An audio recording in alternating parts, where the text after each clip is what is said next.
이 시간 우리에게 주시는 하나님 말씀은 구약 성경 사무엘하 3장 1절 말씀입니다. 사무엘하 3장 1절 말씀. 함께 읽겠습니다. 사울의 집과 다윗의 집 사이에 전쟁이 오래매 다윗은 점점 강하여 가고 사울의 집은 점점 약하여 가니라. 아멘. 오늘 본문 말씀에 보면 사울의 집과 다윗의 집 사이에 전쟁이 있었다라고 그렇게 기록하고 있습니다. 문자 그대로 전쟁이 있었다라기보다는 서로 갈등이 있었다 그렇게 표현한 것이 정확한 것 같습니다. 일방적으로 죄 없는 다윗이 당하기만 했습니다마는 다윗을 합당한 이유 없이 미워하고 죽이려 했던 사울이 블레셋과의 전투에서 패배를 하게 되어지고 또 모욕적인 그런 죽음을 당함으로 불행하게 인생을 마치게 되어집니다. 의로운 사람을 힘들게 하다가 결국 자기 파멸로 이어진 겁니다. 그래서 여러분, 우리가 말씀대로 사는 사람들, 감사하며 사는 사람들, 하나님의 뜻대로 사는 사람들, 하나님이 기뻐하는 그런 사람들을 기뻐해야지 그들을 비난하고 힘들게 하는 자리로 가서는 안 됩니다. 의로운 사람들을 힘들게 하는 그 사람이 힘든 자리로 갈 수 있기 때문입니다. 의로운 다윗을 괴롭힌 사울이 비참하게 죽었습니다. 이제 그 이후에 다윗이 유다 지파의 왕이 되었습니다. 자, 그러면 여기에서 사울 집안과 다윗 집안의 갈등이 거쳐져야 하는데 그렇지 않습니다. 사울의 남은 아들로서 유다 지파를 제외한 나머지 11지파의 왕이 된 이스보셋이 다시 자기의 군대 장관 아브넬과 함께 또다시 다윗을 대적을 하고 힘들게 합니다. 자, 그런데 이렇게 오랜 갈등을 겪는 동안 다윗과 사울 집안 양 집안이 전혀 다른 결과를 보게 되어집니다. 그 결과가 어떤 결과입니까? 오늘 본문 말씀 다시 한번 읽겠습니다. 사울의 집과 다윗의 집 사이에 전쟁이 오래매 다윗은 점점 강하여 가고 사울의 집은 점점 약하여 가니라. 이 말씀에 의하면 다윗의 집은 점점 강하여 가고 사울의 집안은 점점 약하여져 갔다라는 그런 말씀이 나옵니다. 여러분, 그 이유가 무엇이겠습니까? 그 이유가 사무엘하 5장 10절 말씀에 나오는데 사무엘하 5장 10절 말씀 함께 읽겠습니다. 만군의 여호와 여호와께서 함께 계시니 다윗이 점점 강성하여 가니라. 그럼 다윗이 점점 강성해져 간 이유가 무엇입니까? 하나님이 다윗과 함께 하셨기 때문이다 라는 겁니다. 여러분, 우리는 여기에서 어떤 환경과 조건보다 더 중요한 것은 하나님의 함께 하심이다 라는 사실을 우리가 발견하게 되어집니다. 다윗이 사울을 피해서 쫓겨 다닐 때 다윗을 따르던 사람들은 모두 합해야 600명가량 되어집니다. 그런데 온 백성들 그리고 군대가 사울의 사람들입니다. 사울은 왕이었고 다윗은 도망하는 도망자입니다. 그럼에도 불구하고 왕인 사울이 도망자 사울의 손가락 하나 건드리지 못했다라는 겁니다. 왜 그렇습니까? 하나님이 다윗과 함께 하셨기 때문입니다. 또 다윗이 처음에 헤브론에서 왕이 되었을 때에 이스라엘의 12지파 중 다윗을 따르는 지파는 유다지파 한 지파뿐이었습니다. 그런데 사울의 아들 이스보셋은 나머지 11지파가 따랐습니다. 여러분 11대 1은 상대가 되지 않습니다. 그러나 그럼에도 불구하고 다윗은 점점 강성하여졌고 사울의 집 이스보셋은 점점 약하여져 갔습니다. 왜 그렇습니까? 다윗은 자신의 열악한 환경과 조건과 상관없이 하나님이 함께 하셨기 때문이고, 사울과 그의 아들 이스보셋은 좋은 상황 환경에 있었으면서도 불구하고 하나님이 함께 하시지 않았기 때문입니다. 그래서 내게 주어진 환경, 내게 주어진 상황보다 더 중요한 것은 하나님이 함께 하시느냐, 그렇지 않느냐, 그것이 더 중요하다라는 겁니다. 여러분, 그래서 우리가 다른 모든 것은 잃어버려도 하나님을 잃어버리면 안 됩니다. 돈은 잃어버려도 하나님을 의지하는 신앙은 잃지 말아야 합니다. 도와줄 사람은 잃어도 하나님은 우리가 절대로 잃지 않아야 합니다. 하나님이 함께 계시면 안 좋은 상황에 있을지라도, 실패 가운데 있을지라도 하나님이 모든 것을 회복해 주시고 결국 승리의 삶을 살 수가 있기 때문입니다. 개인이 세워지고 가정과 집안이 세워지는 것도 마찬가지입니다. 집안을 세우려고 좋은 배경을 가진 사람과 결혼하고 또 돈 많이 벌고 높은 자리에 오르지만, 여러분, 그런다고 집이 든든히 서는 것은 아닙니다. 하나님이 함께 하시면 그 집이 든든히 서는 것입니다. 하나님이 함께 하시면 하나님이 나를 든든히 세우시고 하나님이 우리 가정과 집안을 든든히 세우시기 때문입니다. 다윗의 집이 점점 강해져 갔던 것은 다윗과 하나님이 함께 하셨기 때문입니다. 자, 그런데 하나님이 다윗과 함께 하셨고 사울과 사울 집안에 함께 하시지 않은 그 근본적인 이유가 무엇이겠습니까? 그건 다른 것이 아니라 사울이 왕이 된 이후에 사울 자신의 왕국을 세우려고 애썼지만, 다윗은 왕이 된 이후에 하나님의 왕국을 세우려고 애쓰고 힘썼기 때문입니다. 오늘 본문 속에 나오는 이스라엘의 초대 왕 사울은 하나님의 부르심을 받은 사람입니다. 하나님이 사울을 왜 부르셨습니까? 하나님을 잘 섬기고 백성들을 잘 섬겨서 이스라엘의 하나님의 왕국을, 하나님이 통치하시는 하나님의 왕국을 세우시기 위해서 사울을 부르셨습니다.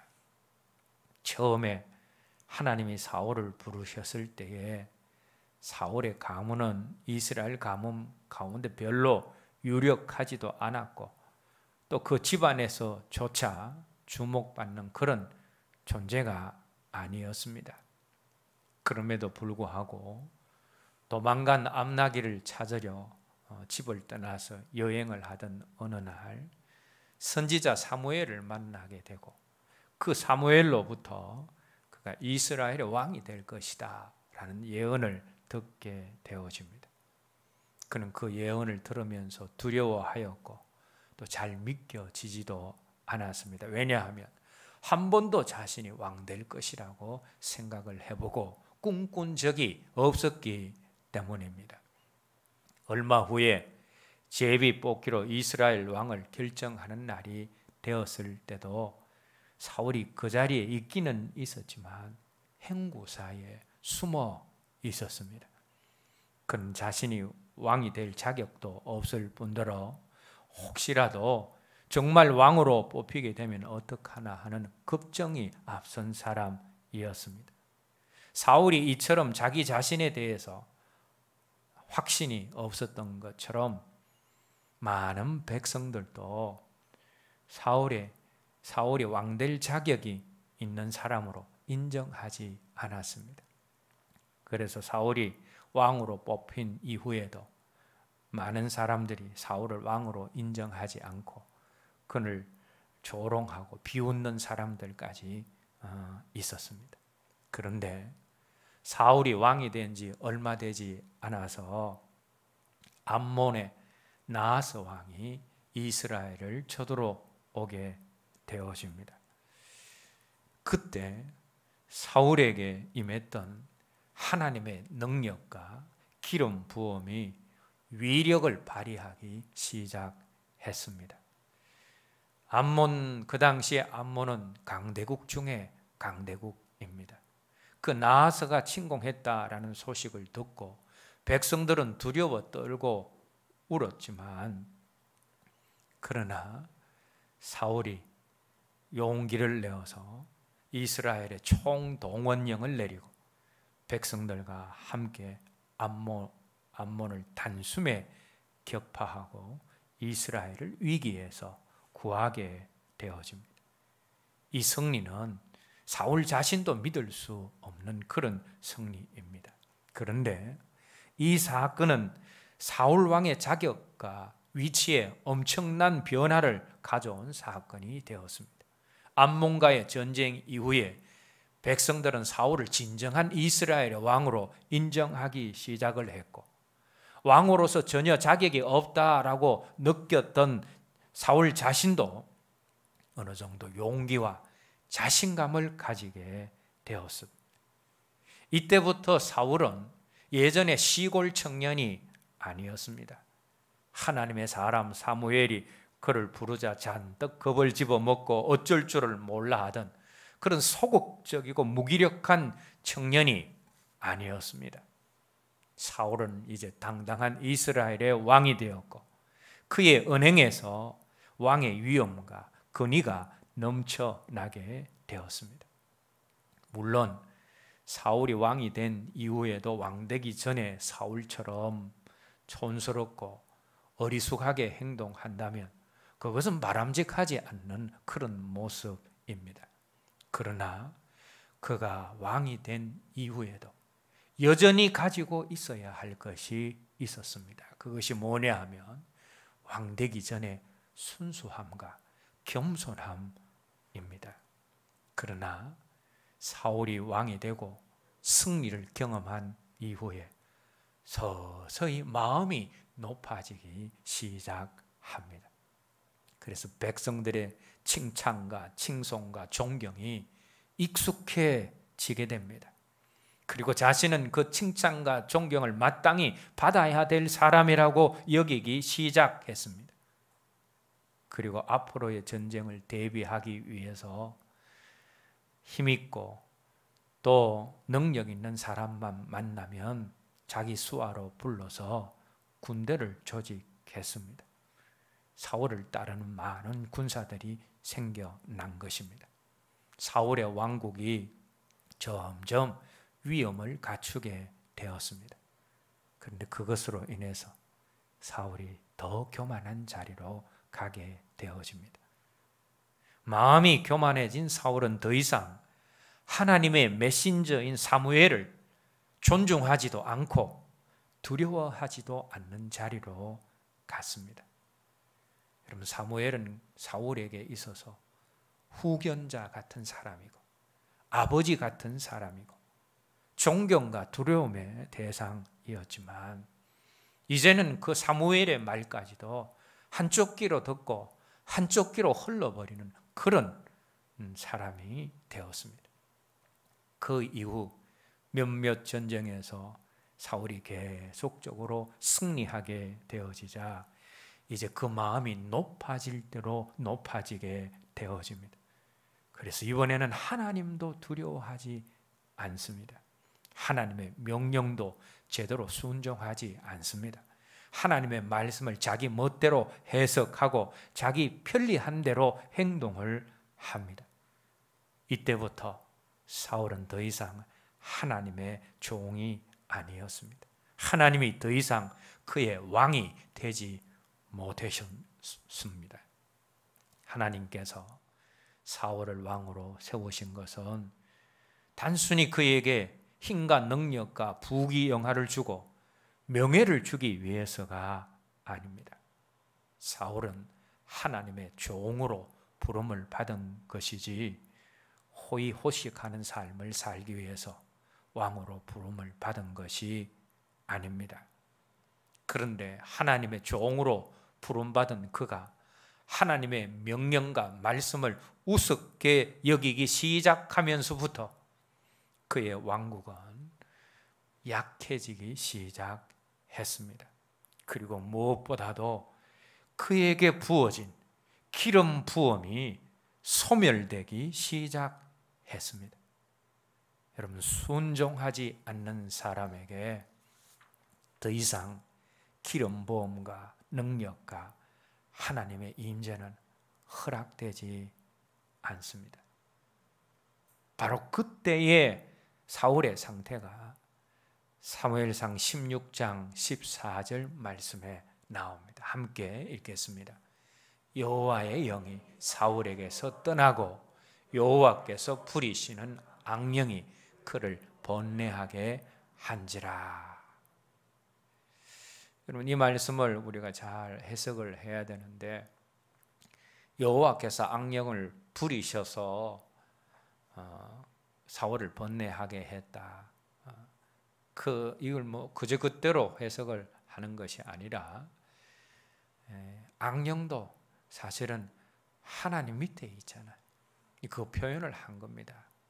악령이 사울에게 역사하는 것을 하나님이 허락을 하셨다라는 것이지, 하나님이 악령을 부리셔서 바울을 번뇌하게 만든 것은 아니다라는 겁니다. 자, 이 말씀을 보시면 여호와의 영이 사울에게서 떠나고 여호와의 부리신 악령이 그를 번뇌케 했다라고 했습니다.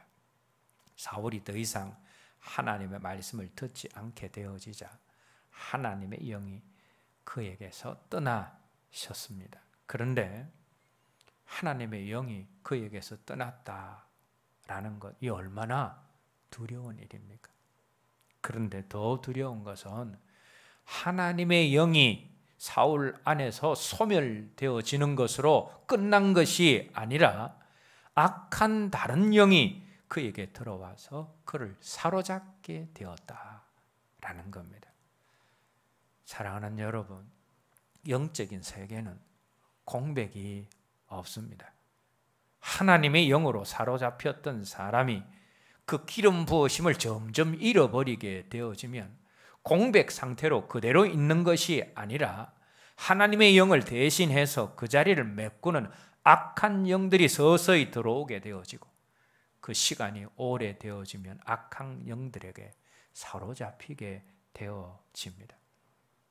사람들은 성령 아니면 악령, 또 천국 아니면 지옥, 이런 극단적인 갈림을 싫어합니다. 그래서 천국도 지옥도 아닌 연옥과 같은 그런 중간지대를 만들고 싶어 합니다. 그러나 사람들의 기대와는 달리 영계에는 그런 중간지대가 없습니다. 여러분, 연옥은 사람이 만든 그런 곳이지 성경과 맞는 그런 곳이 아닙니다. 성경과 맞지 않는 잘못된 교리가 연옥 교리다라는 겁니다. 사람은 천국에 속하든지 지옥에 속하든지 둘 중에 하나에 속할 수밖에 없습니다. 마찬가지로 사람은 하나님의 영에 사로잡히든지 아니면 악한 영에 사로잡히든지 둘 중에 하나입니다. 그 중간 영역은 없습니다. 어떤 사람이 하나님의 영에 사로잡히고 성령의 도구가 되는 것은 좋은 일입니다. 그러나 그가 하나님의 영에 사로잡히는 그런 상태에 계속 머물러 있지 않고 제멋대로 움직이게 되어지면 하나님의 거룩한 영은 점차 소멸이 되어지고 떠나시게 되어집니다. 그리고 그분이 역사하셨던 그 공백의 공간에 다른 영들, 악한 영들이 들어오게 되어집니다. 이것이 바로 한때 여러 가지 은사를 경험했던 은사자들이 나중에 악한 영들에게 사로잡히고 타락하게 되는 이유이기도 합니다. 앞에서 말씀드렸듯이 사울이 왕으로 부르심을 받은 것은 이스라엘 가운데 하나님이 통치하시는 하나님의 왕국을 세우기 위해서 부름을 받았습니다. 그래서 사울은 이스라엘의 왕이었지만 동시에 하나님의 종이 되어야 했습니다. 그는 이스라엘의 왕이지만 그럼에도 불구하고 하나님의 왕국을 지키는 문지기에 지나지 않았습니다. 그런데 사울이 왕이 된 후에 더 이상 하나님의 왕국을 세우려고 하지 않았습니다. 그런 일에는 아예 관심을 두지 않습니다. 그 대신에 사울은 자꾸만 자기의 왕국을 세우려고 했습니다. 하나님의 왕국의 측면에서 보면 골리앗과의 전투 이후에 계속해서 승리를 가져다 주는 다윗은 사울의 소중한 동지였고 큰 은인이었습니다. 다윗이라는 유능한 장수 때문에 하나님의 왕국의 위엄과 영광이 온 천하에 드러나게 되었기 때문입니다. 그래서 하나님 왕국의 차원에서 보면 사울에게 있어서 다윗은 보배로운 존재입니다. 그러나 사울 개인의 왕국의 차원에서 보면 다윗은 은인이 아니라 그의 경쟁자였고 유력한 정치적인 적이었습니다. 사울은 다윗이 제거되지 않으면 그의 왕국이 무사할 것이라고 생각하지 않았습니다. 그래서 기회만 되면 다윗을 죽이려고 한 것입니다. 사울이 하나님의 왕국을 세워야 하는 자기 본분을 망각하고 자기 왕국을 세우려고 한 그때부터 자신의 삶이 무너지기 시작했고 자기 집안이 기울기 시작했습니다. 그런데 다윗은 달랐습니다. 다윗은 하나님의 은혜로 이스라엘의 왕이 된 이후에 자기 왕국을 세우려고 하지 않았습니다. 왕이 된 이후에도 여전히 하나님을 자신의 왕으로 고백하고 자신의 인생과 이스라엘이 하나님이 통치하시는 나라가 되기를 갈망했습니다. 그래서 그는 날마다 하나님의 왕 되심을 고백하고 찬양을 드렸습니다. 그것이 시편 145편 1절 2절 말씀에 나옵니다. 함께 읽겠습니다. 왕이신 나의 하나님이 내가 주를 높이고 영원히 주의 이름을 송축하리이다. 내가 날마다 주를 송축하며 영원히 주의 이름을 송축하리이다. 날마다 다윗이 하나님의 왕 되심을 고백하고 인정을 했습니다. 그리고 그는 힘들고 어려운 상황 가운데서도 감사하는 삶으로 그의 삶의 주권을 하나님께 이양을 했습니다. 뿐만 아니라 그는 믿음으로 포기할 줄 아는 사람이었습니다. 자신을 괴롭히던 사울을 죽일 수 있는 절호의 기회가 왔는데도 그는 믿음으로 포기했습니다. 다윗이 날마다 아직 왕 되시지 않은 자기의 삶의 영역에서 하나님의 왕되심을 날마다 인정하고 고백하고 감사로 삶의 주권을 하나님께 이양하고 믿음으로 하나님께 맡기고 포기할 때에 그의 인생과 삶 안에 하나님이 주권이 세워져서 다윗의 삶과 인생에 하나님이 다스리는 천국이 임하였고 그에게 맡겨졌던 이스라엘에 하나님이 통치하시는 하나님 나라가 임했습니다. 그래서 하나님이 통치하시는 이스라엘에는 대적이 없었고 그 왕국의 위엄과 영광이 온 세계 위에 드러나게 되었습니다. 그리고 다윗 자신과 다윗의 백성들은 어느 시대보다 행복한 삶을 누리게 되었습니다. 우린 여기에서 너무나 분명하고 선명한 교훈을 얻게 되어집니다. 누구든지 어떤 지혜나 능력이나 은사나 재능이나 물질이나 직분을 받았든지 그것을 통하여 다윗처럼 하나님의 왕국을 세우면 하나님이 함께 하시고 천국이 임하고, 그렇지 않고 하나님이 주신 것으로 사울처럼 자기 왕국을 세우기를 원한다면 그 즉시 악한 영과 지옥이 임하고 멸망을 향하여 달려가게 되어진다라는 겁니다.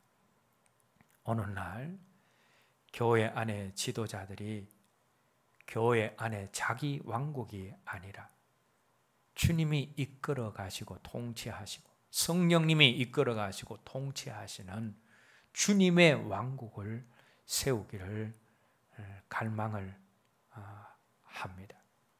그런 사람들은 하나님이 통치하시는 너무나 안전한 안전지대에 있는 사람입니다.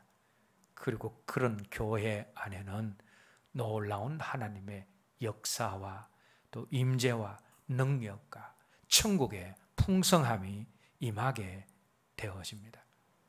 그런데 교회 안에 사람이 이끌어가는 사람의 왕국이 되어진다면 그 사람과 그 사람이 있는 교회 안에 하나님의 영은 떠나시고 다른 악한 영들이 들어오기 시작합니다. 그리고 미혹과 번뇌와 불안과 분쟁과 각종 악한 영들의 역사가 시작이 되어집니다. 그러므로 하나님의 몸된 교회 안에서 하나님을 높이지 않고 자신을 높이고 하나님의 왕국을 세우지 않고 자신의 왕국을 세우는 것처럼 위험한 일은 없습니다. 그것이 곧 지옥 왕국의 시작이고 재앙의 시작이기 때문입니다. 오늘날 교회나 영적인 단체에서 시기나 경쟁과 다툼이 왜 일어납니까? 평신도 지도자들 사이에서 장로와 장로 사이, 장로와 안수집사들, 권사들 사이에서 왜 긴장과 갈등이 일어납니까? 하나님의 왕국이 아니라 사람의 왕국, 자신들의 왕국을 세우려 하기 때문입니다. 그런 교회는 성령의 임재가 나타날 수 없습니다. 성령님은 비둘기같이 온유하고 민감하신 영이며 아주 쉽게 소멸되시는 분이시기 때문입니다. 하나님의 왕국이 아니라 사람의 왕국을 세우려 하는 사람이 많은 교회는 아무리 외형적으로 보기에 크고 힘이 있어 보이는 교회라 할지라도 악한 영과의 전투에서는 너무나 무기력합니다. 그런 교회에 속한 사람들은 죄에서 자유함과 영적인 전쟁에서의 승리의 삶을 경험할 수 없게 되어집니다. 그런 교회는 그저 무기력하고 습관적인 종교 행사를 되풀이하는 종교적인 신자들을 양산할 수밖에 없기 때문입니다. 여러분, 교회 안에서 자기 왕국을 세우려 하지 마십시오. 교회 안에서 사람들을 자기 사람으로 만들려고 하지 마십시오. 하나님을 향하고 성령의 음성을 따르는 하나님의 사람으로 만들어야지, 자기 말을 듣고 자기를 따르는 자기 사람으로 만들려고 해서는 안 됩니다. 교회 안에서 자기 왕국을 만들려는 사람도, 그리고 그런 사람을 따르는 사람도 지옥과 같은 그런 심령 또 상황을 경험하게 될 것입니다. 그리고 교회에서, 남성교회나 여전도에서 큰 소리 내지 마십시오. 그럼 다투지 마십시오. 그런 사람들은 자기 뜻대로 움직이는 자기 왕국을 교회 안에서 세워가려는 사람들입니다. 그런 사람들은 곧 부끄러운 자리로 가게 될 것이고, 자기 심령 안에 지옥을 맛보게 될 것이고, 그의 삶은 사울처럼 점점 무너지게 될 것입니다. 그럼 부부 관계도 마찬가지입니다. 부부 간에도 말씀이 통치하시고 하나님이 통치하시는 하나님의 왕국이 이루어져야 하는데, 자기 뜻대로 주장하는 자기 왕국을 만들려는 사람들이 있습니다. 상대방에 대해서 자기의 기준을 세워놓고 그 기준에 상대방이 충족되지 않을 때 분노하기도 하고 상처받기도 하고 미워하기도 합니다. 여러분, 그것은 지옥적인 관계이고 자기가 왕이 된 자기 중심적인 관계입니다. 부부 간에 위협이나 폭력, 설득이나 동정을 자아내는 눈물이나 심지어는 은사까지 사용해서 상대를 자기에게 종속된 사람이 되도록 만들려고 하는 것은 그건 어둠에 속한 일이고 거기에는 진정한 기쁨이 없습니다. 그것은 천국의 영이 아니라 지옥의 영으로 사는 것입니다. 왜냐하면 천국은 사람을 자유롭게 하고 아무도 지배하려고 하지 않고 비난이 없고 배려하고 편안함을 주며 사랑으로 조언하며 섬기는 곳이기 때문입니다. 아무리 외형적으로 주를 믿는다고 해도 자기 남편과 자기 아내를 지배하려는 그런 영으로 산다면 그곳에는 악한 영들이 역사하기 시작합니다. 그런 부부의 관계는 절대로 주님이 통치하시는 하나님 나라가 이루어질 수 없습니다. 그리고 그런 관계는 절대로 행복한 관계가 될 수 없습니다. 가정에서 부모와 자녀와의 관계도 마찬가지입니다. 부모와 자녀와의 관계가 겉으로는 사랑으로 포장이 되어 있지만 부모와 자녀 사이에 지배의 관계가 형성되어져 있는 경우가 많습니다. 자녀를 위한다고 하면서 실제로는 말씀과도 맞지 않는 자기 뜻과 자기 생각을, 심지어는 세상적인 가치관을 강요합니다. 그리고 자녀들에게 자기 기분, 자기 감정대로 행동합니다. 그것은 사랑이 아니고 일종의 지배이고 지옥을 끌어오는 자기 왕국을 부모와 자녀 간에 만드는 것입니다. 그런 부모 밑에 있는 자녀들은 영육 간에 건강할 수가 없고 불행한 사람이 되어집니다. 여러분, 직장에서도 마찬가지입니다. 직장에서도 주님의 통치가 이루어져야 합니다. 아무리 내가 상사이고 오너이고 사장이라고 할지라도 사업장 안에서 비인격적이고 아나무인의 독재자가 되어서는 안 됩니다. 내가 있는 부서와 그리고 사업장의 주인과 통치자가 주님이심을 인정하고 기도하고 말씀 안에서 기독교적인 가치관 안에서 부와 직원과 사업을 움직여 가야지. 그래야 그 직장 가운데서 사업 가운데서 하나님의 기름 무엇인가 함께 하심이 있게 되어지는 것입니다. 우리 하나님은 모든 관계, 모든 곳, 모든 장소, 모든 영역의 왕이십니다.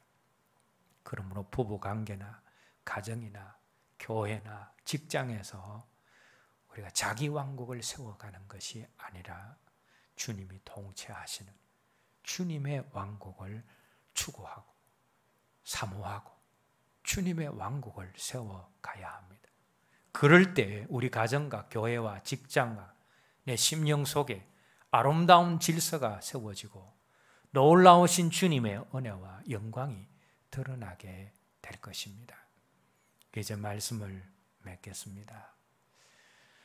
여러분들은 여러분들의 심령과 삶의 모든 영역에서 어떤 왕국을 세워가고 있습니까?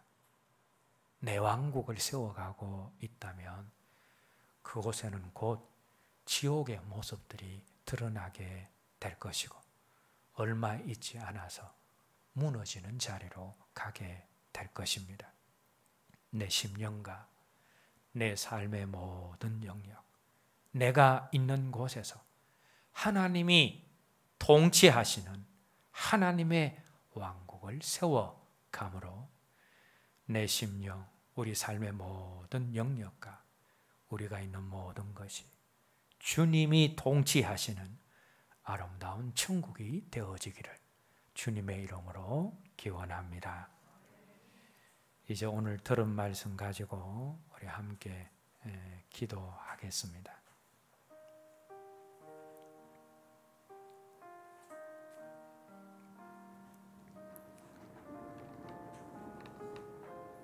자기 왕국이 세워지는 곳에 하나님의 영이 떠나며 지옥과 같은 상황이 임합니다. 하나님의 왕국이 세워지는 곳에 하나님의 영이 충만하고 아름다운 천국이 임하게 되어집니다.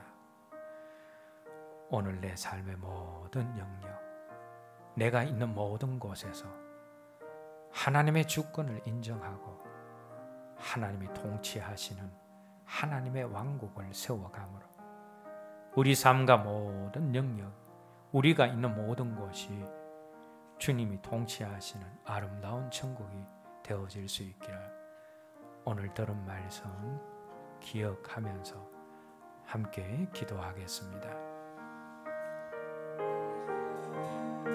하나님 아버지, 자기 왕국이 세워지는 곳에 하나님의 영이 떠나고 지옥이 임하고 하나님이 통치하시는 하나님의 왕국이 세워지는 곳에 하나님의 영이 충만하고 아름다운 천국이 임하여지는데 오늘 내 삶의 모든 영역, 내가 있는 모든 곳에서 하나님의 주권을 인정하고 하나님이 통치하시는 하나님의 왕국을 세워감으로 우리 삶의 모든 영역과 우리가 있는 모든 곳이 주님이 통치하신 아름다운 천국이 되어지게 하여 주시옵소서. 예수님 이름으로 기도